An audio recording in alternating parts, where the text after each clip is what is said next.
you might think that, well, I'm going to tell a story which is very hypothetical and that it doesn't make sense and that it's just another conspiracy theory. But no, I want to talk about something that is actually happening right now. History is happening, but it's just under our eyes. So, first I'm going to talk a little bit about Cold War, which is a topic that you might have already heard or so moving from the Second World War, we have the Iron Curtain, which was a way to divide the world. And until nowadays, it is kind of present, and it's basically from this side on you have the Eastern world, and from this side on you have the Western world. And this is really interesting because at this moment we have divided our world, and until nowadays we have this division. Another thing that happened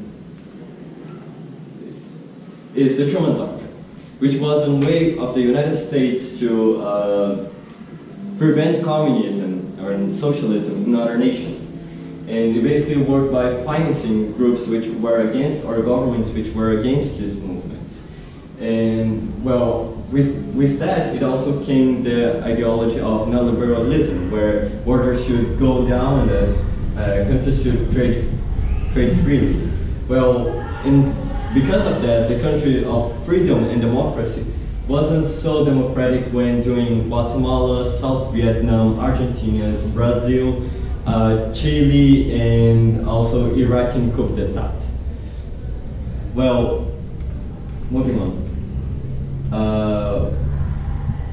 We also have the Marshall Plan, which was a plan to rebuild Europe by reconstruction, reindustrialization, and by the end what I like to call neoliberalization, which said that their economies should be open to other markets, and including that was the reason why the European Union is how it is nowadays, because that was an ideology which promoted that Europe should open the borders within to trade goods within the countries.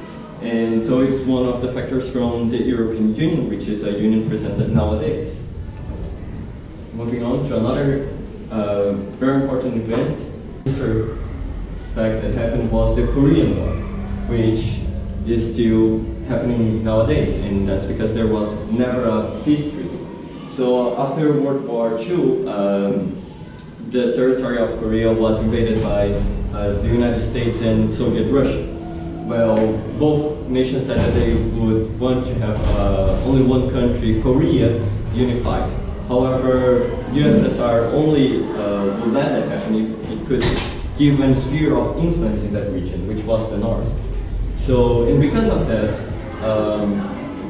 when the troops from Soviet Russia went back to Soviet Russia and the United States troops returned,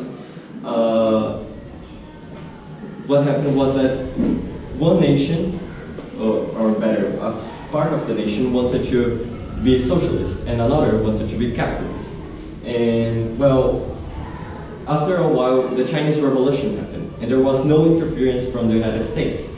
And so China became a socialist nation, and so thought that if North Korea invaded South Korea, the United States wouldn't interfere. However, that's not what happened. The United States did interfere, and even went further from the line which was before. And what happened was that China felt threatened and attacked back. And then trench wars began in that region, which is now the division between both nations. So the dream of unification of these nations remains. And both one wants to be socialist and the other capitalist. We just don't have trench wars anymore. So is it really over? We have a still ongoing conflict from the Cold War. Is the Cold War over? But my presentation isn't just about this conflict. There's a lot more. And for that, we need to go further in the timeline. And this is the nuclear tension between the nations of USSR and the United States. So both nations began creating nukes, and this is really dangerous because of the destruction it may cause. And there was one moment which was the Cuban Missiles Crisis, which was when the United States put nuclear missiles in Turkey, and which could reach Moscow, and then USSR put missiles in Cuba, which could reach Washington. And that was the most tense part of the war. However, nowadays, we have nuclear bombs which can reach the entire world. They can travel from the US directly to Moscow. So, and this is really important because nowadays the tension remains. And even in not only that, but also the nuclear tension remains. So, then in theory, the Soviet Russia was dissolved and the Cold War ended. The problem is that the tension remains. We have these two quotes from Putin which really explains the situation. One is, I'm the biggest nationalist in Russia, that's me. And the other one is, first and foremost, it is worth acknowledging that the demise of the Soviet Union was the greatest geopolitical catastrophe of the century. Well, what both of these sentences shows is that there is still the feeling that Russia is one of the top powerful nations, and that was because it once was. It was the second most powerful economy. It was the first or second, it is debatable, military force, and nowadays it is the first, the one which has most nuclear bombs. And this is really important because Vladimir Putin is saying that Russia, as the idea of nationalism, is better than any other nation. And I'm going to talk a little bit more about that later. Now, the problem is that there is another Cold War which has been happening. And actually, it's not as knowledgeable as the Cold War, but it began even before. And it's even nowadays. And that is Iran. This nation was invaded by the Soviets and the British. And well, after there was this period of the colonization, so they wanted to take their troops out of the territory. However, USSR maintained their troops longer, and that caused the Soviet troops crisis. But for now, it doesn't need to go that deep. Well, what happened later on is that a Western monarchy was the government of the new country Iran. And well, after a while, this led to revolution. And this revolution was made by anti-Westernism, nationalism, and religious reasons. And this is really interesting because the revolution was more powerful in the north region, where Soviet Russia was before, because it delayed to retrieve the Soviet troops. And just like in North Korea, it tried to put a sphere of influence. Anti-Westernism is something that is shared with Russia. Nationalism is something that is shared with Russia. And religious is something that we're going to see afterwards, which is also important. Well, what happened is that tension between Iran and the United States just kept increasing, and that is because Iran has oil, something that the United States likes a lot. However, Iran, as said, had a revolution, and the government was now anti-Westernism. So the United States, being a country from the West, isn't really a friend of Iran. And by the sentence, the enemy from my enemy is my friend, Russia began to have interest in that place. And after a while, Iran said no to the entrance of US boats in the Persian Gulf. And this is really important because that made the diplomatic ties from Iran and the United States a lot thinner. However, there is another country which is very similar in some sense. It's also ruled by Islam. It's not a democracy like other nations. And that is Saudi Arabia. And why it's interesting is because it also has oil and it shares the Persian Gulf. However, different from Iran, it embraced the United States and said that it should actually go to that region and import the oil, and that made their relations better. And here comes when a war broke out in that region and it was really intense. That was when Iran began exporting the revolution as the CIA says. So basically, Iran began investing in other groups after economical and military help from Russia to take the government from other nations and put a Shia government in power, which would be an ally from Iran. And one of the countries which most suffered from that was Iraq. And that made the situation not only just intense, however, it also made Iraq against Iran. And what is important about that is that the United States and Saudi Arabia began supporting the Iraqi government to help to fight against Iran, and that's when a war broke out. So Iran lost a part of his land, and so did Iraq, but in the end of the day, everything was in peace, except because of that war, Russia began investing in nuclear weaponry for Iran.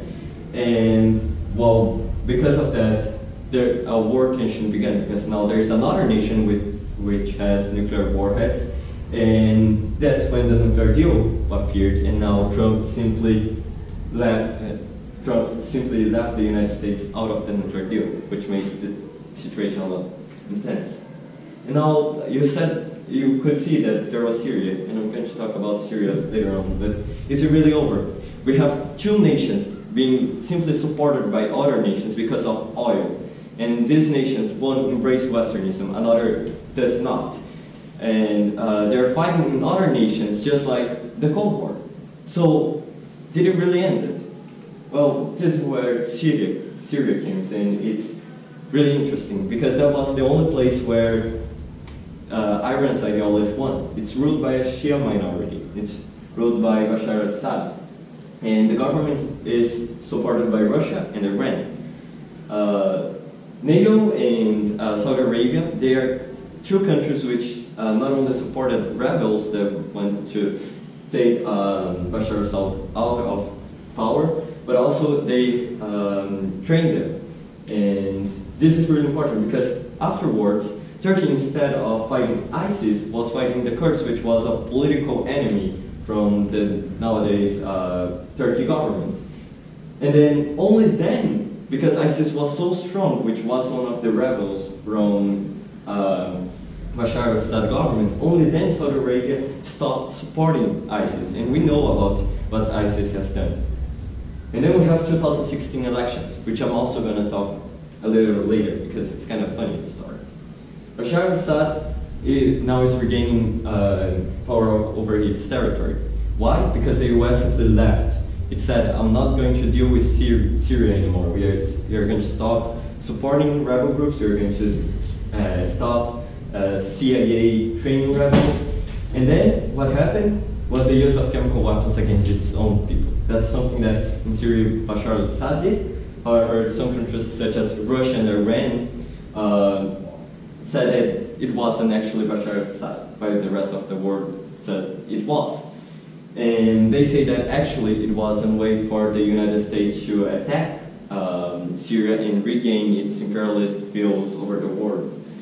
While the United States struck with another 3 countries, Syria, because of that. And this is really important because that was the first time the United States militarily, directly attacked Syria. So is it over? We have a country which is being disputed by 2 major powers. And what we can clearly see is that it isn't Iran and Saudi Arabia fighting in that region. It is the United States and Russia, 2 countries which were presented in the Cold War. So is it really over? A country which is falling to pieces and only gains power when one country stops supporting it. Is it really over? Well, we have already seen some examples. We have the Middle East Game of Power, which was very long. We also have the Russia-Gregorian War, which was basically Gregorio wanted to see territory from Russia as independent, and Russia said no, and then there was a war which only lasted 5 days. Then you also have the Russian invasion to Ukraine, which, well, it simply sounded impossible nowadays, but it happened.